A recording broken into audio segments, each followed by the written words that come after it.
Olá, bom dia, oitavo ano. Como é que vocês estão?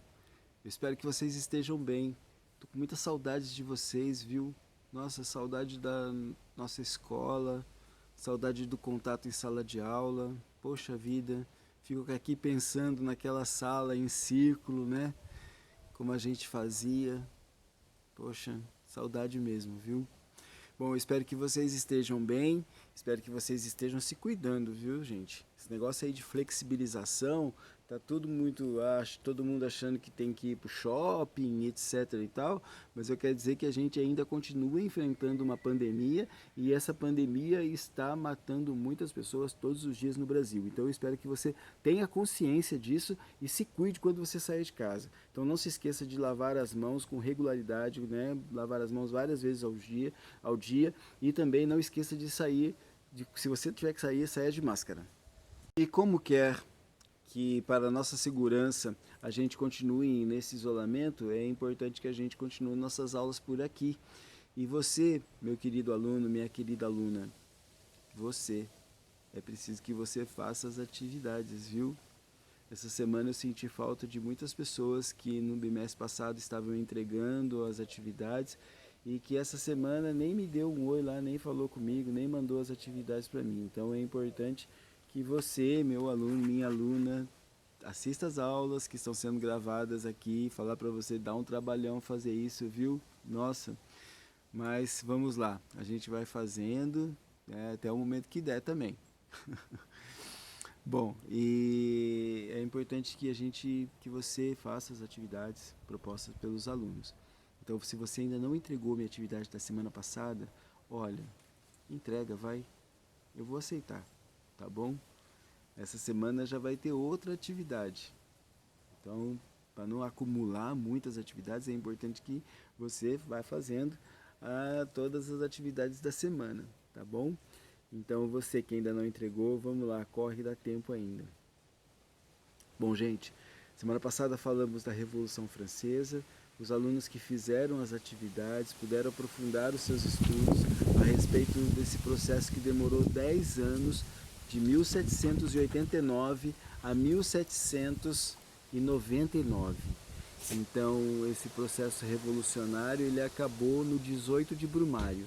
E aí você me pergunta, mas que 18 de Brumário? O que é isso? Bom, 18 de Brumário é um mês. Brumário é um mês, tá? Aí você pode dizer que você nunca ouviu falar sobre o Brumário. E aí eu vou falar para você o que é o Brumário. O Brumário é um mês que foi inventado durante a Revolução Francesa. Aliás, ele é um dos meses, né? Porque durante o processo revolucionário, a França mudou seu calendário. Ela deu novos nomes para os meses. Ela criou um calendário de 12 meses e esse calendário de 12 meses, cada mês tinha 30 dias. Tá? Então, os nomes dos meses eles estavam relacionados às estações do ano e algumas características dessas estações. Por exemplo, brumário vem de brumas, e brumas é uma névoa, uma neblina, que é muito comum no mês de novembro, nos meses de outono, lá na França, ou em toda a Europa. Né? Então, no 18 de Brumário, que corresponde ao dia 9 de novembro de 1799, um cara chamado Napoleão Bonaparte. Você já deve ter ouvido falar, Napoleão. Pois bem, um general,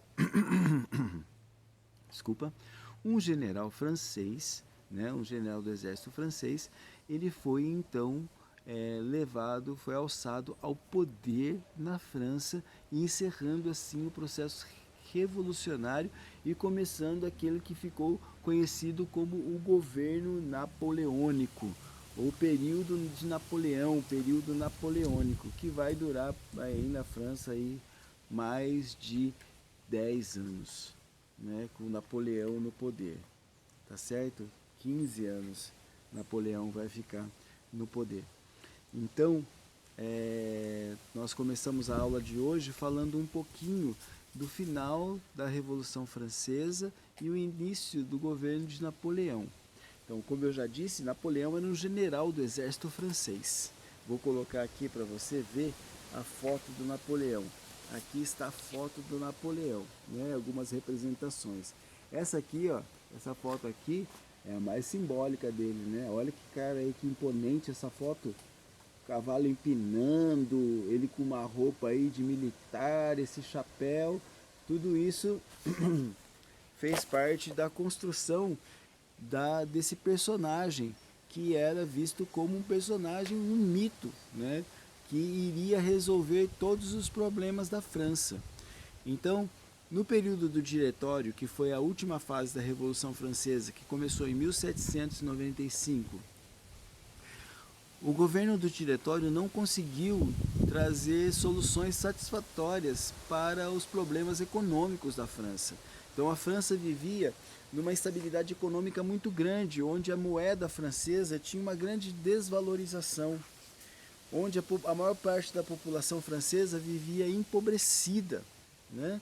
Então, por conta dessa insatisfação e por conta dessa instabilidade política, uma pessoa, esse Napoleão Bonaparte, ele foi visto por muita gente, por muitas pessoas, como aquele que iria salvar a França, um salvador da pátria.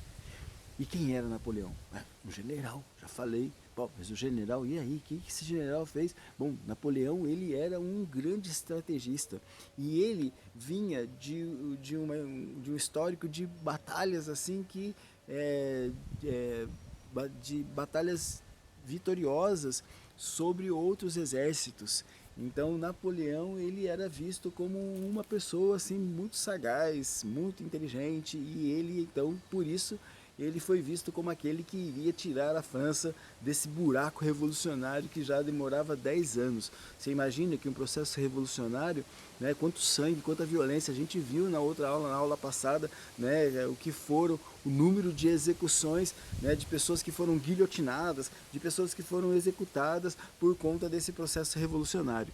Então todos viam em Napoleão aquele que ia conciliar a nação francesa. Ora, então Napoleão, ele dá um golpe de estado, derruba lá o diretório, diretório, puf, acabou, fechou o diretório. Eu agora aqui vou governar a França com mais 2 cônsuls. Só que ele foi, né, e por isso é cônsul, né? É por isso que esse período é chamado de consulado. Esse período, primeira parte do governo de Napoleão, é chamado de consulado. Mas aí o Napoleão acaba por concentrar todo o poder sobre ele. E aí, é claro, quando ele faz isso, ele se torna praticamente um novo imperador da França, né? Então ele se torna praticamente um novo rei, né? Então é claro que assim, vamos comparar só, vamos só guardar as medidas, proporções, né? Há uma grande diferença entre Luís XVI e Napoleão, mas o que eu estou falando é a respeito do perigo que é de se concentrar o poder nas mãos de uma pessoa, certo? Então é claro que as medidas de Napoleão, elas de certa forma, elas trouxeram grandes avanços, né, e trouxeram soluções às crises financeiras da França no primeiro momento. A França se recuperou financeiramente no governo de Napoleão. O Napoleão levou a França a muitas guerras, né? E muitas delas a França saiu vitoriosa, e por conta dessa vitória ela conseguiu angariar vários acordos que foram para ela muito positivo, né? E é claro, assim, só que a questão é que Napoleão, ele perseguia os seus opositores, ele censurava a imprensa, né? É importante que você entenda, meu querido aluno, minha querida aluna, a relação dessa questão de golpe de Estado, né? Que existia uma instituição lá, que era o diretório. Esse diretório governava a França, e esse diretório foi derrubado para que Napoleão, ele subisse ao poder, né? Tomasse o poder na França, né? Então hoje em dia no Brasil, nós vemos muitas pessoas falarem a respeito de golpe de Estado, ou muitas pessoas falarem do fechamento do Congresso, ou falar do fechamento do STF.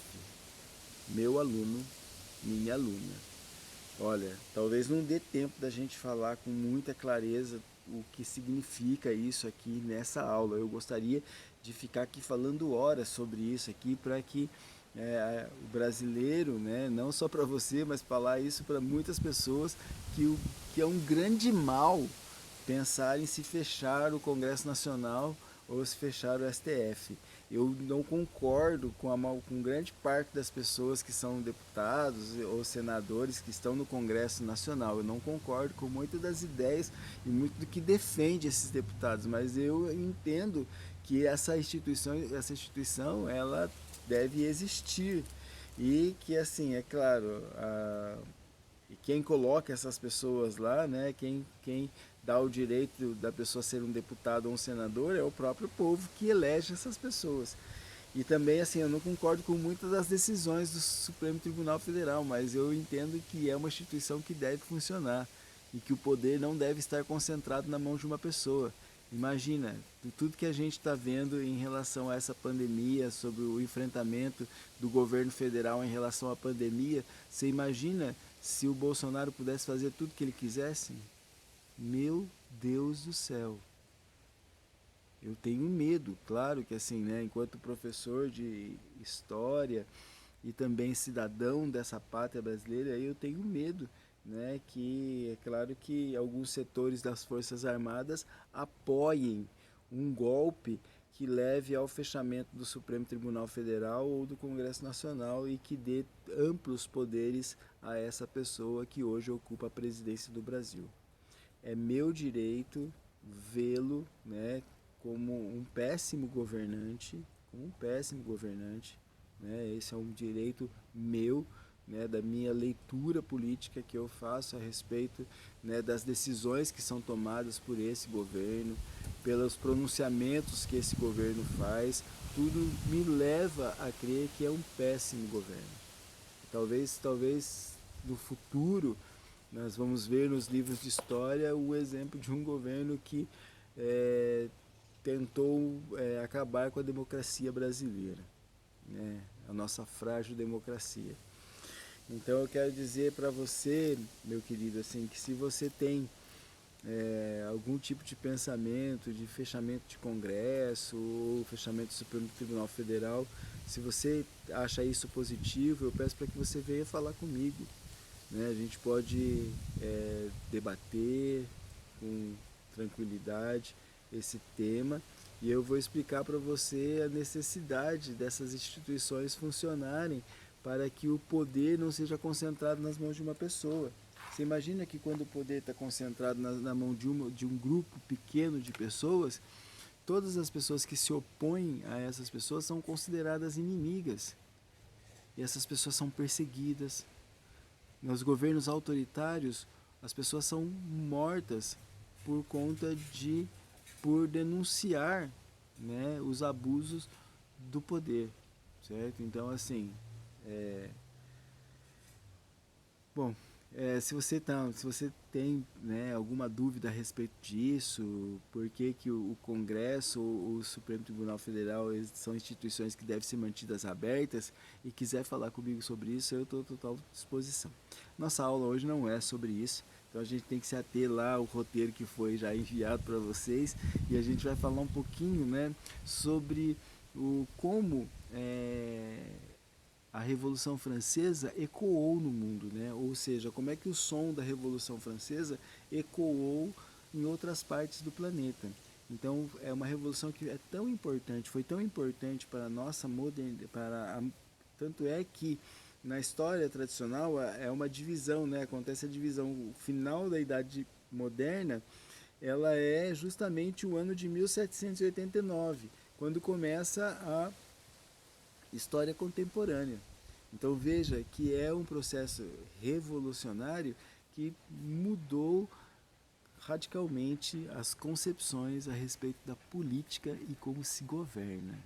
Tá? E tudo isso inspirado naqueles filósofos iluministas que propunham novas formas de governo, que propunham novas formas de relação entre os indivíduos de uma sociedade.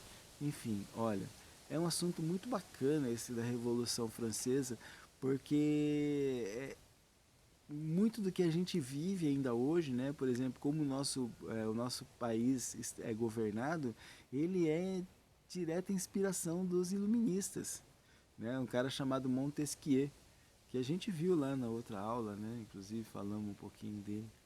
Bom, A gente vai falar então dos ecos dessa Revolução Francesa.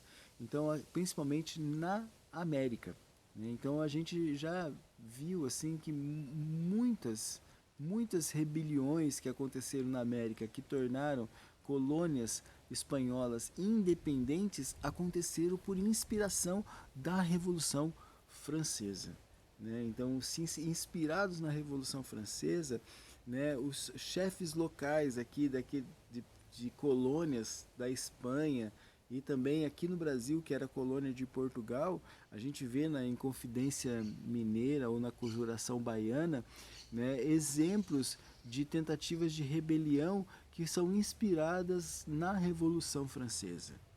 Então, os acontecimentos lá da Europa chegaram aqui na América. E por conta da chegada dessas notícias e dos eventos que aconteciam lá na Europa, muitos países se tornaram independentes aqui na América. Você conhece um campeonato chamado Libertadores da América? Já viu falar? Claro, todo mundo já deve ter ouvido falar do Campeonato Libertadores da América, principalmente lá no ano de 2012, quando o Corinthians foi campeão da Libertadores da América. Foi 2012? Eu não lembro direito. Eu confesso para você que em determinado momento da minha vida, eu parei de me interessar por futebol, tá? Então hoje aqui eu assim, e isso na minha vida é uma coisa impensável há 10 anos atrás, né? Se eu pensasse há 12 anos, 15 anos atrás, que se o que eu queria para o meu time é que ele fosse campeão da Libertadores e o que ele fosse campeão mundial. E o Corinthians foi campeão da Libertadores, foi campeão mundial e eu já estava em outro momento da minha vida em relação ao futebol. Mas vamos lá, então você conhece a Libertadores da América, você conhece esse campeonato. E você sabe por que recebe esse nome Libertadores da América? A quem se homenageia quando se fala Libertadores da América? Bom, então se você não sabe, essa aula de hoje vai dizer para você por que tem esse nome, tá certo? Bom, é importante a gente ressaltar a respeito dessa questão dos ecos da Revolução Francesa, né, do barulho que essa revolução causou no mundo todo. Né? O primeiro a gente pode citar como exemplo aqui que foi a rebelião na colônia de São Domingo, que é uma colônia francesa na América Central. Então, em 1791, a França decretava a igualdade entre todos os seres humanos, né? Que foi já no documento de 1789, que dá o direito da Declaração do Homem e do Cidadão, já ressaltava a respeito da igualdade dos homens. Mas por que numa colônia francesa era mantida a escravidão? Então, o eco desse documento chegou lá em São Domingo e os negros escravizados da colônia francesa na América Central se rebelaram, né, contra os donos de terra, contra os franceses colonizadores, mataram um monte de gente, mataram, e os negros lá tomaram o poder, os escravizados tomaram o poder. E em 1804 foi estabelecido então um governo na ilha de São Domingo, na colônia de São Domingo, e foi instituído um império com a coroação de um negro Dessalines, né, como imperador do Haiti. Então aí em 1804 nascia um país livre na América, né, num processo revolucionário que havia começado em 1797, né, deixa eu ver aqui só para não falar bobagem.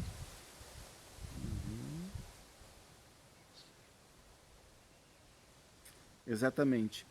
Em 1797 e 1998, um líder, né, dos escravos rebelados, né, Toussaint Louverture, ele comanda então a rebelião que vai em 1808 levar a coroação de Dessalines e aí a pro, proclamação de um país independente que é o Haiti. Então veja, Então o Haiti era uma colônia da França e que por conta de todas as ideias e da revolução, do barulho que acontecia lá na França, os negros dessa colônia então buscando por igualdade e liberdade também como direito do cidadão. Veja, a liberdade não era direito do cidadão? Não estava dizendo lá no documento da Revolução Francesa que todos os seres humanos eram livres? Então o negro falou assim, mas você está dizendo no documento do país que se diz, né, a metrópole dessa colônia, se a metrópole lança um documento dizendo que todos os homens são livres, está dizer que eu sou livre também. Então veja, e isso, claro, era uma contradição no documento, era inevitável que aquele documento inspirasse esses negros. Por quê?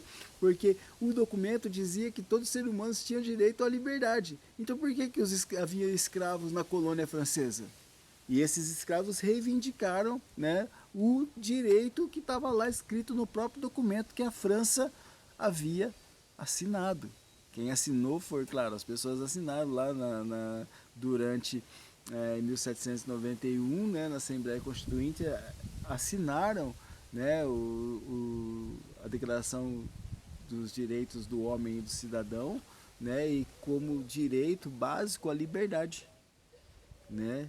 E, e como é que a França poderia ter colônias e nessas colônias ter escravos? Então isso já era, claro, com certeza, uma contradição do documento. Você está me entendendo?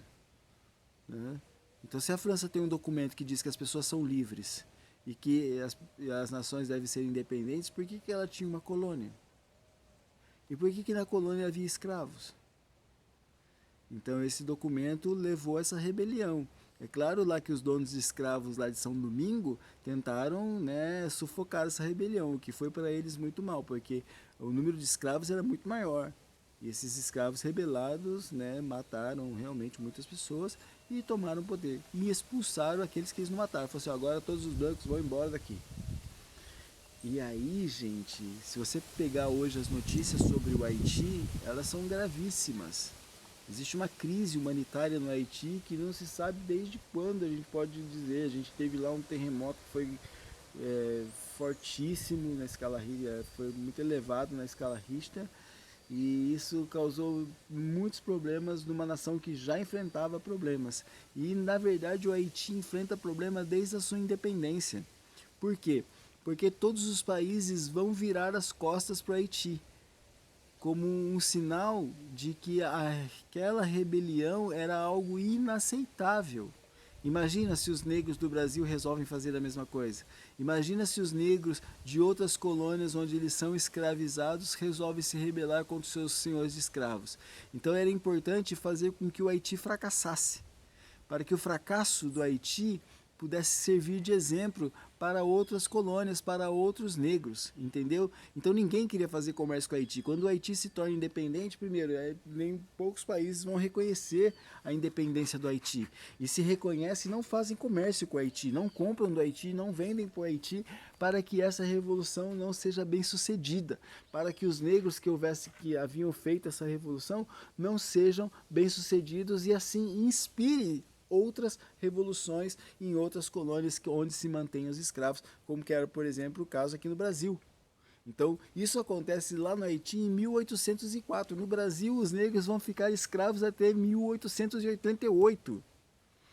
Mais de 80 anos depois que os escravos lá no Haiti haviam conquistado a sua independência. É claro que isso era uma coisa que não se alardeava muito, e quando se alardeava, falava, não, mas eles estão vendo, eles fizeram uma revolução lá, mas são pobres, estão esfomeados. É claro que estavam, ninguém fazia comércio com o Haiti, ninguém queria fazer do Haiti uma nação bem-sucedida para que ela não servisse de exemplo para outras colônias. Sobre uma curiosidade do Haiti, eu quero dizer, por exemplo, assim, que quando o Haiti foi colonizado, né, pelos brancos, toda a população indígena do Haiti, toda a população foi exterminada. Morreram todos. Né? Os colonizadores, eles mataram toda a população indígena. E aí, então a população do Haiti em 1800 era formada por 30 mil brancos, 30 mil brancos colonizadores e 450 mil escravos. Então, imagina, quando esses escravos se rebelaram, foi um massacre, né? Então aqueles que conseguiram fugir, fugiram, aqueles que não fugiram foram expulsos, e aqueles que não fugiram nem foram expulsos é porque morreram mesmo. Bom, e a gente viu que durante o governo napoleônico, né, Napoleão ele começou várias guerras, né, contra outros países europeus, né? E um dos países europeus que Napoleão declarou guerra foi contra a Espanha. Veja, e a Espanha era detentora de muitas colônias na América, né? Desde a América do Sul até a América Central, né? E até o Golfo do México, que já está lá na América do Norte, né? Mas também é visto lá como América Central.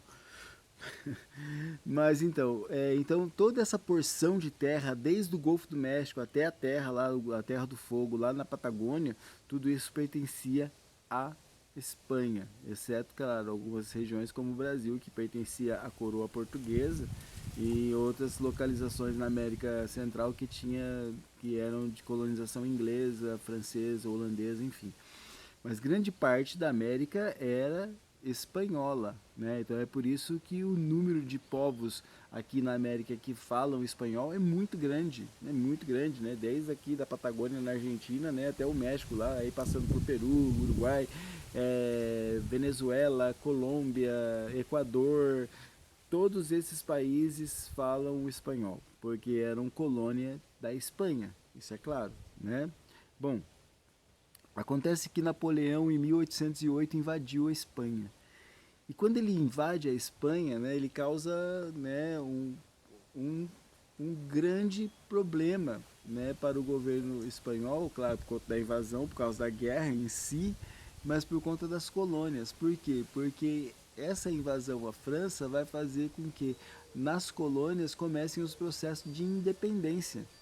Então as colônias aí é nesse momento que que regiões da colônia espanhola na América vão se tornar independentes da Espanha, criando então alguns países nesses processos de independência, formando países aqui na América do Sul e na América Central, por exemplo, que é o caso por essa época que começam os processos de independência do México, da Argentina, do Peru, né? Então, assim, é nessa época, justamente durante os períodos de guerra contra a França, que a Espanha vai enfrentar esses períodos, esse processo de independência. E aí eu falava da Copa Libertadores da América, certo? E o que tem a ver a Copa Libertadores da América com tudo isso, professor? Bom, é porque a Copa faz homenagem a algumas pessoas que foram importantes nos processos de revolução de grandes áreas das colônias espanholas. Eu estou falando de alguns personagens como, podemos citar, Simón Bolívar, José de Artigas, José de San Martín. São algumas pessoas que lideraram revoluções nas suas localidades, mas também ajudaram outras províncias, né, outras colônias, outras localidades das colônias espanholas a fazer a sua independência, tá certo? Então esses nomes são aí alguns que a gente pode citar como esses libertadores da América, né? Então a campanha de Bolívar, né, Simão Bolívar, está ligado lá ao norte da América, né? Então da Venezuela, do Equador, nessa região onde a campanha militar desse general levou à independência de várias localidades, tornando essas localidades países. E, por exemplo, José de San Martín está ligado, por exemplo, à independência da Argentina, do Chile e do Peru, aqui na América do Sul, né? E assim, são, para que a gente pudesse falar, né, seria uma aula muito extensa, né, e acho que não é conveniente falar disso aqui através dessa de videoaula, tá certo? Porque vai ficar muito extensa e são muitos nomes, muitas localidades e vai acabar confundindo um pouco aí você. Então é importante que você, ao realizar as atividades, você vai descobrindo lá quem foram essas pessoas e suas lutas. Bom, gente, eu acho que por hoje é só. Essa aula já ficou extensa, né? Eu espero que vocês gostem. E se vocês tiverem alguma dúvida a respeito ah, dessa dessa aula, por favor, entre em contato comigo. Para finalizar, eu quero dizer para que você faça a relação do governo de Napoleão, né? Todas essas guerras que Napoleão ele impôs, né, o continente europeu, por exemplo, ele invadiu a Espanha, invadiu Portugal, invadiu a Áustria, enfim, tudo isso foi fator determinante para a independência das colônias na América, né? Inclusive a do Brasil. Por quê? Porque foi a invasão do exército francês em Portugal que fez com que a família real viesse morar no Brasil. Que o governo de Portugal, né, toda a corte do governo de Portugal mudasse para o Rio de Janeiro. E esse processo de mudança para cá, trazer a corte real para o Brasil, foi o início do processo de independência que aconteceria 14 anos depois que o rei de Portugal resolveu morar no Brasil. Né? Eles vieram para o Brasil em 1808, no mesmo ano que Napoleão invade a Espanha, ele invade Portugal, e aí ele faz com que então o governo de Portugal venha, a corte portuguesa venha viver no Brasil, e isso abre o caminho para a independência do nosso país. Tá certo? Então nossa aula fica hoje por aqui. Eu espero que você fique bem e que, se você tiver alguma dúvida para fazer as atividades, é só entrar em contato comigo, tá certo? Um forte abraço para vocês, fiquem bem e até breve. Pai, olha que eu